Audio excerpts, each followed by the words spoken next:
देखिए हम लोग पढ़ रहे थे संसाधन एवं विकास, जिसका ये हम लोग पार्ट 4 पढ़ रहे हैं। तो ये पार्ट 4 है संसाधन एवं विकास का। तो चलिए अब हम लोग आगे बढ़ते हैं, देखते हैं आगे हम लोगों ने क्या क्या पढ़ा है। तो ये सारी चीज़ें जो हम लोग दिखा रहे जैसे संसाधन विकास, संसाधन किसे कहते हैं, एजेंडा 21, संसाधन नियोजन, संसाधन संरक्षण आदि, ये सब कुछ हम लोग जो है पढ़ चुके हैं अच्छी तरह से। हम लोगों ने उसमें कुछ मृदा के बारे में भी पढ़ा था, जिसमें हम लोगों ने लाल मृदा के बारे में पढ़ा था और जलोढ़ मृदा के बारे में पढ़ा था, और हमें जो है मरुस्थलीय मृदा पढ़ना था। तो आज हम लोग पढ़ेंगे मरुस्थलीय मृदा। तो चलिए शुरू करते हैं मरुस्थलीय मृदा। तो मरुस्थलीय मृदा देखिए मृदा संसाधन में हम लोग पढ़ चुके थे। तो मरुस्थलीय मृदा हम लोग पढ़ने शुरू करते हैं।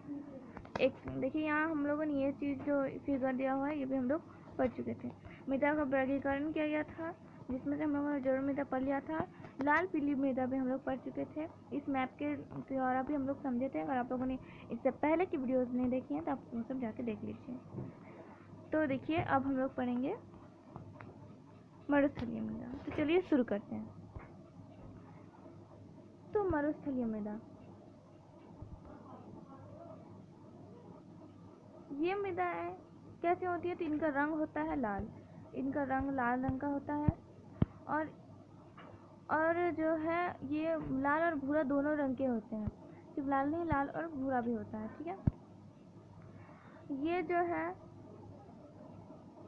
मृदाएं आमतौर पर रेतीली होती हैं। ये मृदाएं आमतौर पर रेतीली होती हैं और लवणीय भी होती हैं। अगर इनको अगर पानी में अगर रख दिए तो इनमें से जो है अगर पूरा पानी जब भाप निकल जाए और जब हम लोग छान दें तो इसमें से थोड़ा सा नमक का भी आप लोगों को टेस्ट मिल जाएगा। मतलब ये लवणीय होती हैं। कुछ क्षेत्रों में नमक की मात्रा इतनी अधिक है कि झीलों में जलवाष्पकृत करके खाने का नमक भी बनाया जा सकता है। तो मैंने कहा था कि ये जो झील है यहाँ की, उनमें से जो वाष्पकृत जल करने के बाद जो खाने का नमक भी बनाया जा सकता है। तो इतना लवणीय है ये। और क्या है, शुष्क जलवायु और उच्च तापमान के कारण जलवायु दर अधिक है और जो है मृदाओं में ह्यूमस और नमी की मात्रा कम होती है। मृदा की सतह के नीचे कैल्शियम की मात्रा बढ़ती चली जाती है और नीचे परतों में चूने के कंकड़ की सतह पाई जाती है। तो इसको हम लोग हाईलाइट करेंगे। देखिए इंपॉर्टेंट जो पॉइंट्स हैं मैं उनको हाईलाइट कर देती हूँ, आप उन लोग को देख लीजिएगा।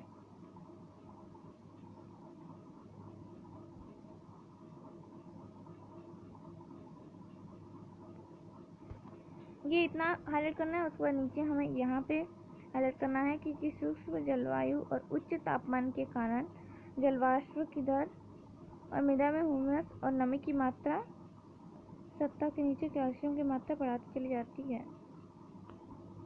ठीक है, इतना हाईलाइट कर लीजिए आप लोग।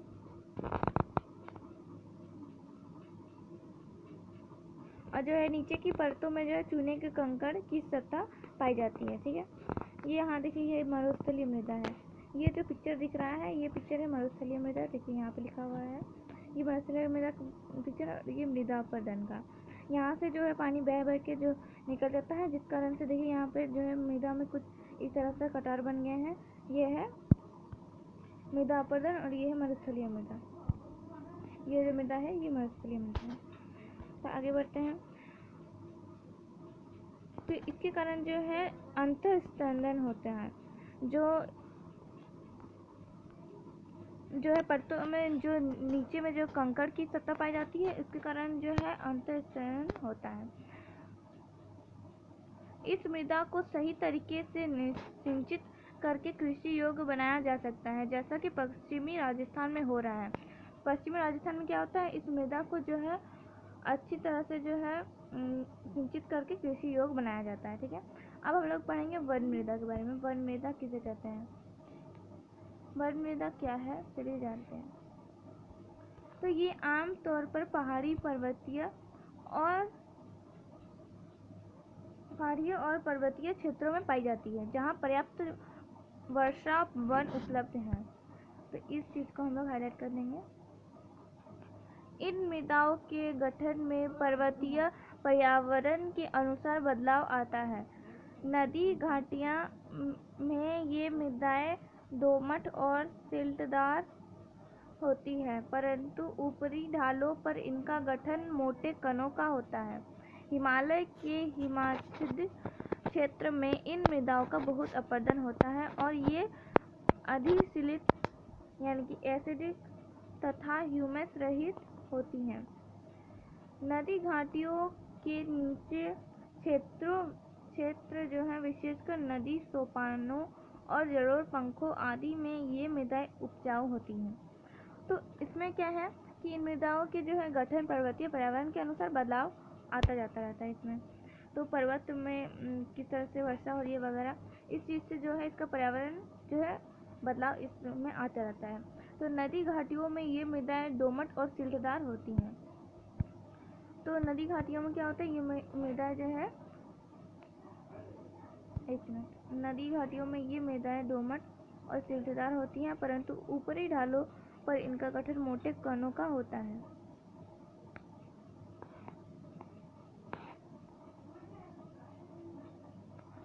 हिमालय में जो है हिमाच्छादित क्षेत्रों में इन मृदाओं का बहुत अपरदन होता है और ये अधिशिलित यानी कि एसिडिक तथा ह्यूमस रहित हो जाते हैं। मतलब इन मृदाओं जो है अधिक जो है ह्यूमस नहीं होता है। नदी घाटियों के निचले क्षेत्र विशेषकर नदी सोपानों और जलोढ़ पंख आदि में ये मृदाएं उपजाऊ होती हैं। कौन कौन सी जगह में ये मृदाएं उपजाऊ होती है इसे भी हाईलाइट करें। मतलब ये जो पूरा ही टॉपिक है ये इम्पोर्टेंट है, तो आप लोग इस पूरे टॉपिक को जो है हाईलाइट कर लेंगे तो आपके लिए अच्छा होगा। देखिए मैंने अलग अलग कलर से क्या है ताकि आप लोग को समझ में आ जाए। ठीक है, मृदा अपरदन और संरक्षण। तो मृदा अपरदन और उसका संरक्षण हम लोग कैसे करेंगे ये हम लोग इसमें जानेंगे। तो चलिए देखते हैं मृदा अपरदन और संरक्षण। तो मृदा के कटाव और उसके बहाव की प्रक्रिया को मृदा अपरदन कहा जाता है। मृदा अपरदन किसे कहा जाता है? मृदा के बहाव तथा कटाव की प्रक्रिया को मृदा अपरदन कहता है। मृदा के बनने और अपरदन की क्रिया आमतौर पर साथ साथ चलती है। मृदा के बनने और जो क्रिया जो है आमतौर पर साथ साथ पर चलती है। ये बनता है, अपरदन एक साथ दोनों हो जाता है। तो और दोनों में संतुलन होता है। तो इन दोनों जो साथ साथ होती है ये दोनों संतुलित होती हैं। परंतु मानवीय क्रियाओं जैसे वनोन्मूलन, अति पशुचारण, निर्माण और खनन इत्यादि में कई बार यह संतुलन जो है भंग हो जाती है। तो बहुत सारी मानव क्रियाएं हैं जैसे कि वनोन्मूलन, अति पशुचारण, निर्माण, खनन इत्यादि के लिए ये जो है कई बार ये जो है संतुलन ये भंग हो जाती है। तथा प्राकृतिक तत्व जैसे पवन, हिमनदी और जल मृदा अपरदन करते हैं।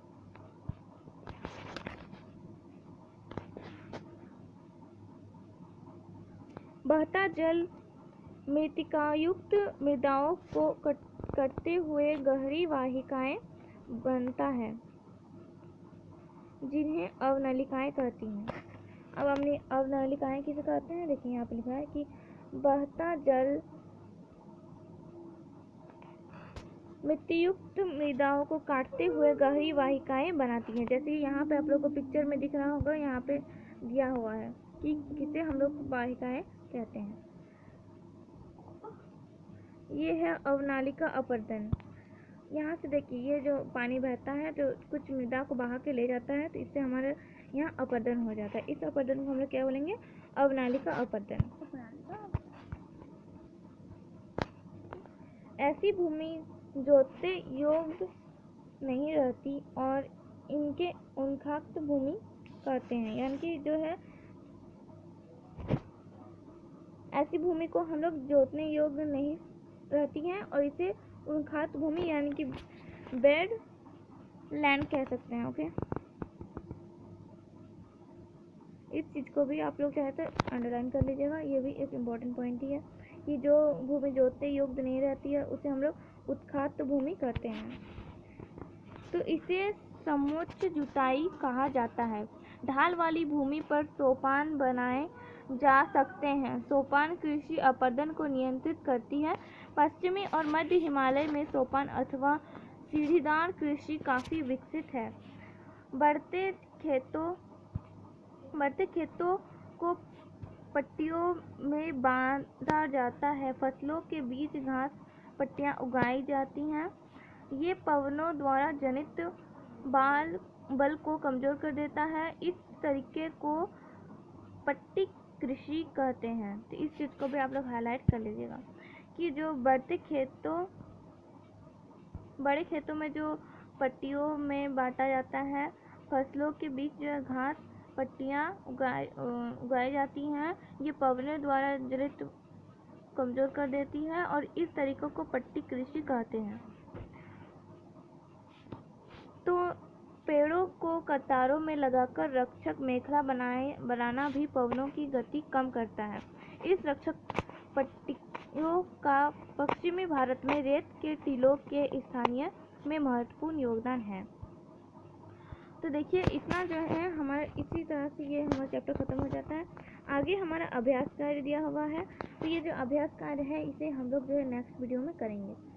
नेक्स्ट वीडियो में हम लोग बहुविकल्पीय प्रश्न और जो है कुछ अतु लघु प्रश्न और कुछ जिसको हम लोग 30 शब्दों में लिखना है ऐसे प्रश्न, और वैसे प्रश्न जिसको हम लोग को 120 शब्दों में लिखना है, ये सारे प्रश्न हम लोग करेंगे। ठीक है, तो इसे हम लोग नेक्स्ट वीडियो में करेंगे। आज के लिए इतना ही। Thank you for watching the full video.